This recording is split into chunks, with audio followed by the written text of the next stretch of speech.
Welcome to The Week Ahead, a podcast by SBM Intelligence. I'm your host, Veronica Pana Igwe. Every Friday, we explore stories that are shaping our continent.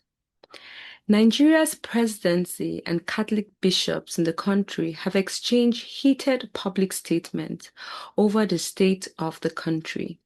Do you think constructive criticism from religious leaders helps strengthen governance, or does it unnecessarily politicize national issues?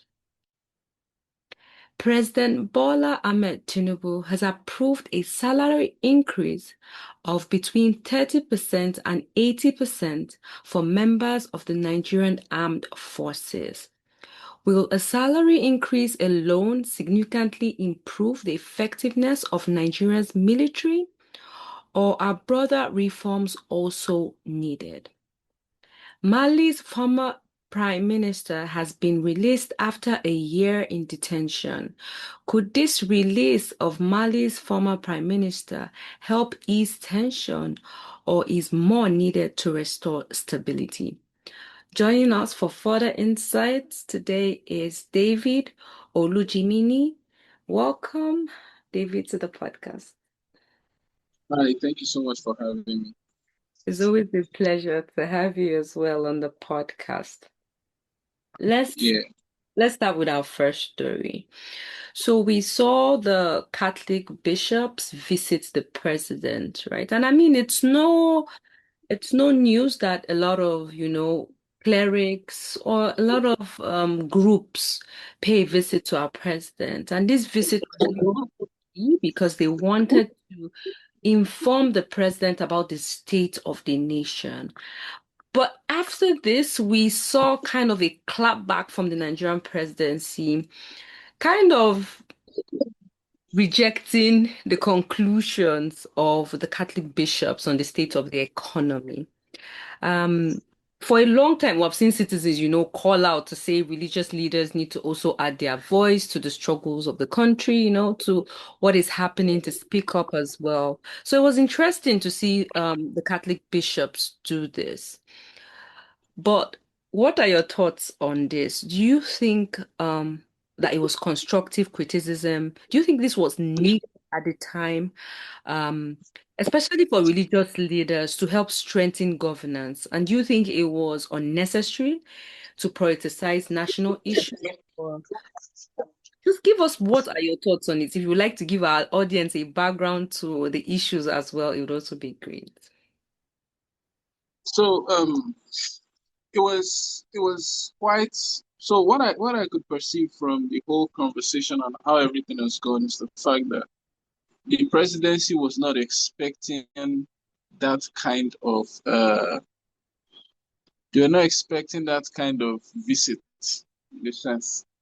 So this presidency is one that has received visitors who have I don't think they've received any such visit from anybody over the past 3 years plus they've been in office that who has come and spoken to their face that okay, expressly saying what you're doing is not good. I don't think there's been any such visit. So it was quite a surprise in the sense that okay, these people have been trying to meet with the presidency because according to the cardinal, they've been trying to meet with the presidency for months and they just got a their visit was just accepted that day and they sat down with the president for the whole visit was just around 10 minutes. So they didn't come with glowing reviews for his administration, which is something he's quite used to. A man was not keen to such kind of visits. But the reality is that I wish they would understand the importance of visits like this because when you have a when you're used to psychophancy, it becomes very hard to be able to see that okay, it's almost like when you say Nero was fiddling while Rome was burning, you know? It's something similar because in the story, Nero was actually fiddling He was having the time of his life. He was in his courtyards. There was entertainment. Stuff was going on. They were having the time of their life, basically. And Rome was literally burning. So it became an expression that we began to tell when you say people are in the presidency or they are in the position of power, just enjoying their cocoon. Meanwhile, the society is on a different trajectory from them and they are on a different plane.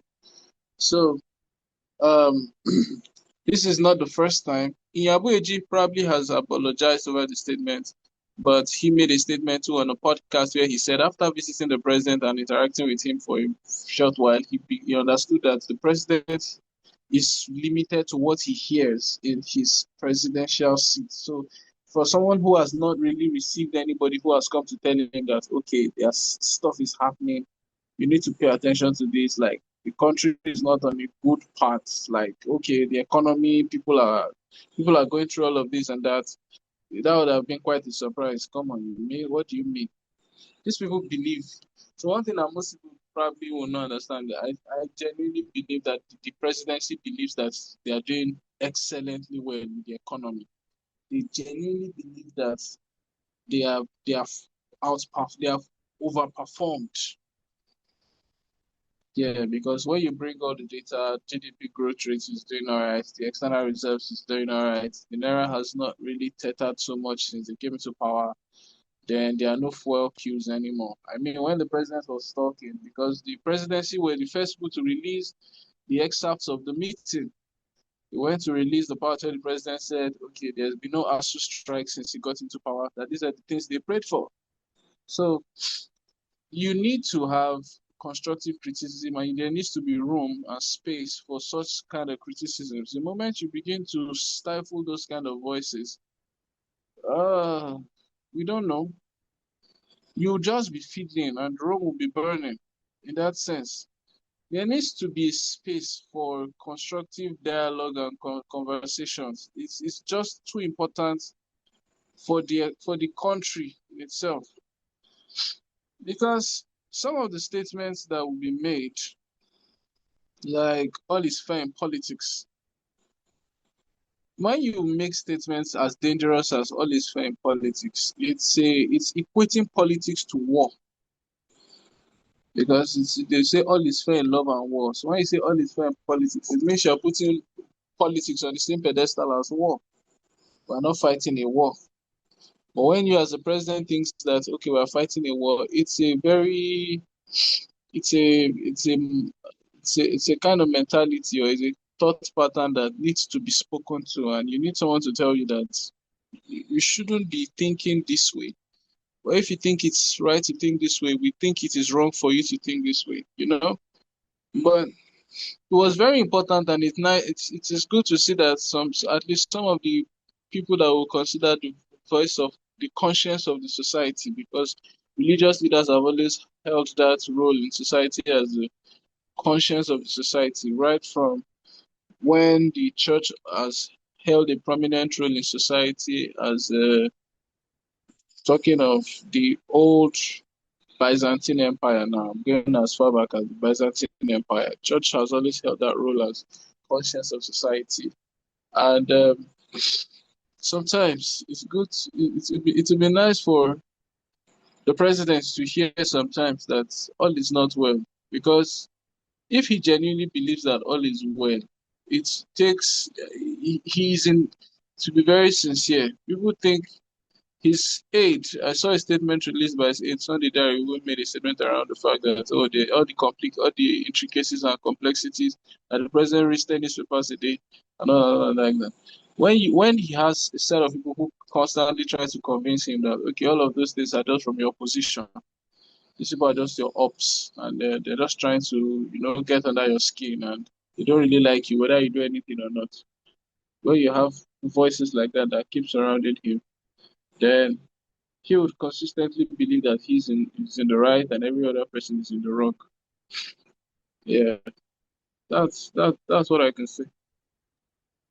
Yeah, I mean, I believe that in every society there is an opportunity for dissent. There's also an opportunity for honest conversations. I think that anyone in politics should be open to those honest conversations to hear from leaders, to not only hear from leaders, religious leaders, but also hear from the people.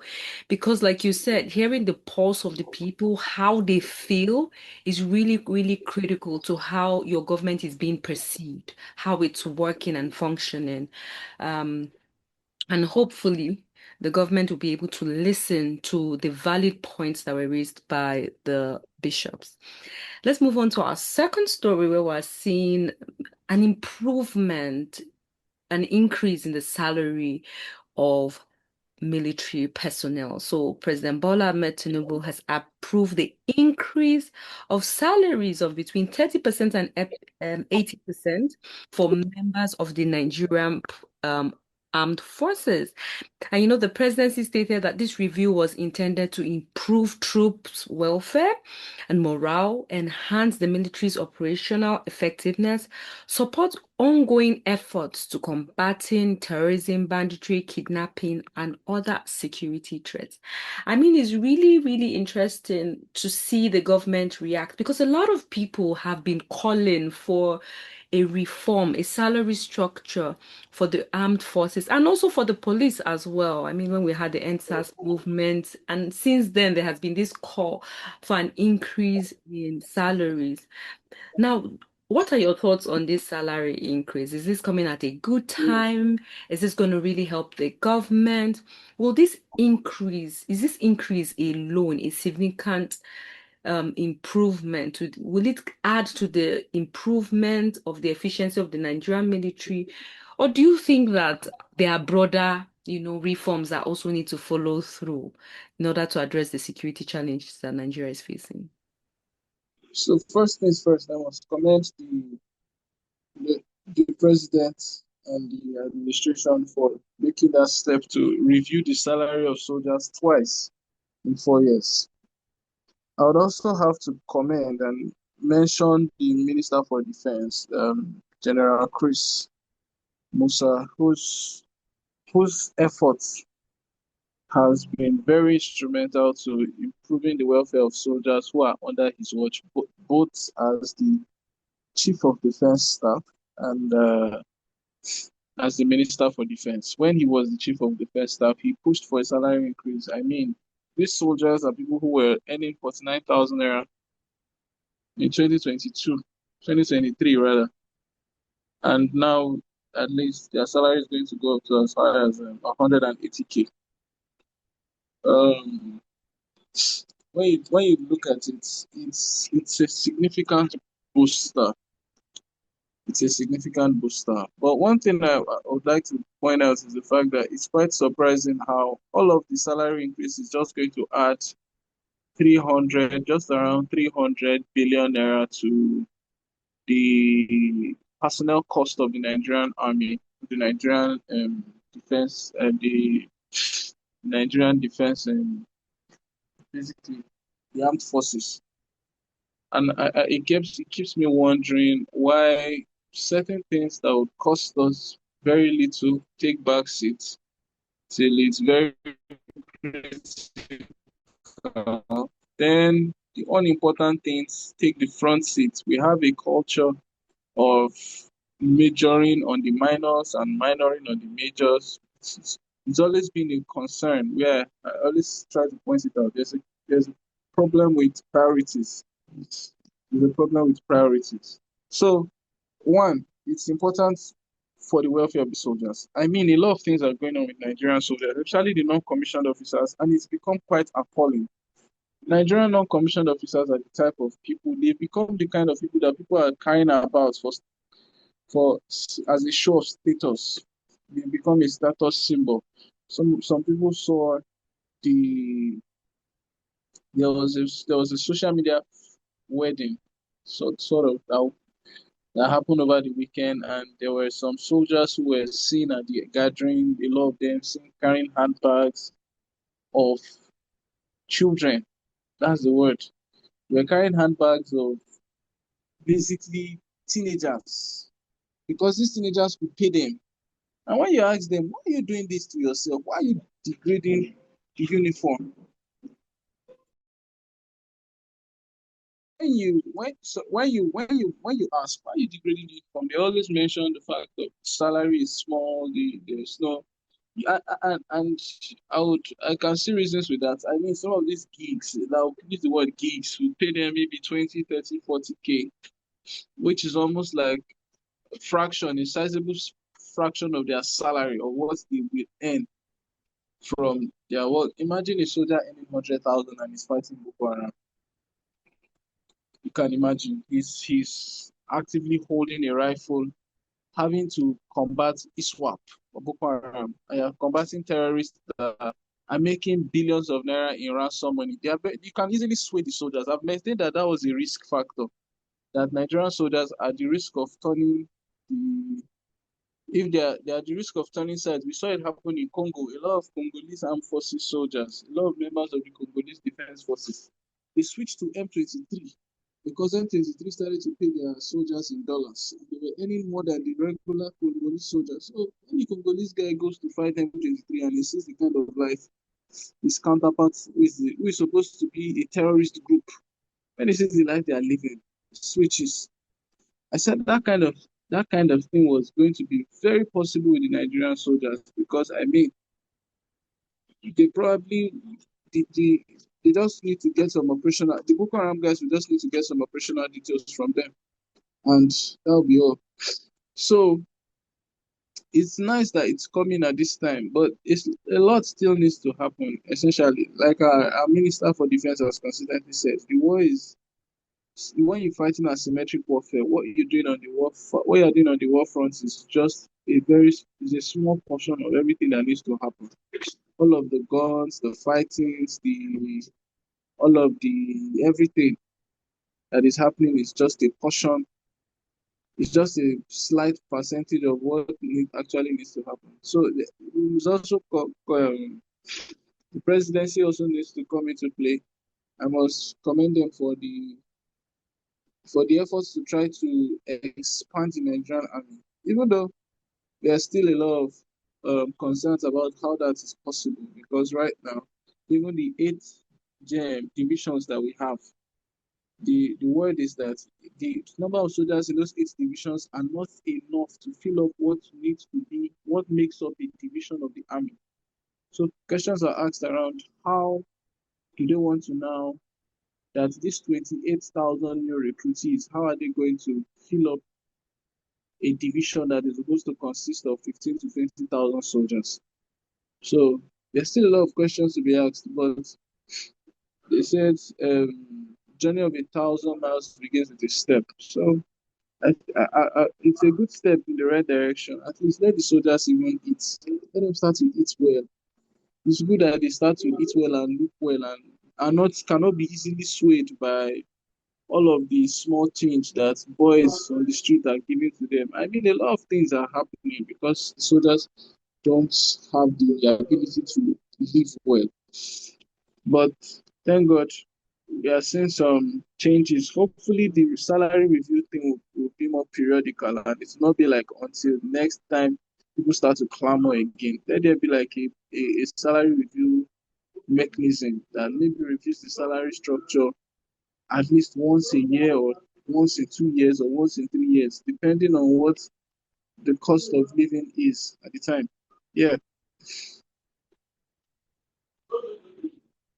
yeah, thank you. I, I mean, as you said, it's really a welcome development seeing the increase of the salaries for military officers. So let's move on to our final story where we're seeing the release of former Malian Prime Minister Mosu Mara, who has been released after completing his custodian portion of his prison sentence. Okay, yeah, okay. So, could the release of Malian's former prime minister help ease political tensions in Mali, or is more needed to restore stability? So the background of the story is that the the arrest of the former prime minister was is quite inconsequential to the issues in Mali at the moment. The former prime minister who was arrested was former prime minister in 2014. He was prime minister for just about a year plus. So the prime minister is not the leader of the country in that sense. He's the head of the government, just like we have it in Senegal. They have a similar system. He's the head of the government, the head of the ministries and all that, but the executive leader who makes the executive decision is still the president. And in Mali's case, he's a military head of state. So will it really turn the tide? Now, I don't foresee it turning the tide at all because the president he just insulted, he criticized the government, and that is um, it's quite typical of autocratic military dictatorships like what we have in Mali at the moment. Mali is going through some serious issues, and social media laws are the least of their issues. Social media Social media laws are the least of their issues. The military guys came into power on the back of, oh, we're going to give this country security. Let's not forget that Mali has been going through a season of their turmoil with Islamists. This Islamic jihadist has been. It started as far back as 2009, 2010. At that time, the jihadists took even far more territory. They took over. They took over Timbuktu, I think, at the time. Now they are, and the civilian government at the time was able to push back, and with the aid of the French, they took back a lot of territories, and they were able to restrict. At least the Islamists were not able to take over any territory except just operate on the fringes, just like Boko Haram does. At the time, it was Al Qaeda in Maghreb that was the issue. Akim and I think IS, that's Islamic State. So the issues in Mali are more, they are bigger than a one-time prime minister who just made some statements on social media and served a 1 year jail term and has been released. The country is in there's no, it's not looking good for Mali. It's not looking good for Mali at all because now we have the Azawads who have now teamed up with the jihadists. The Azawads are not Islamists in their own sense, but they are looking to split the country. They are the Tuareg Arabs who are located in the northernmost part of Mali. Their region is the most sparsely populated. So now let's look at it with context. Mali is a country that is almost 2 times the size of Nigeria, or more than 2 times, about 2 million square kilometers. Nigeria is now at 23,000 square kilometers.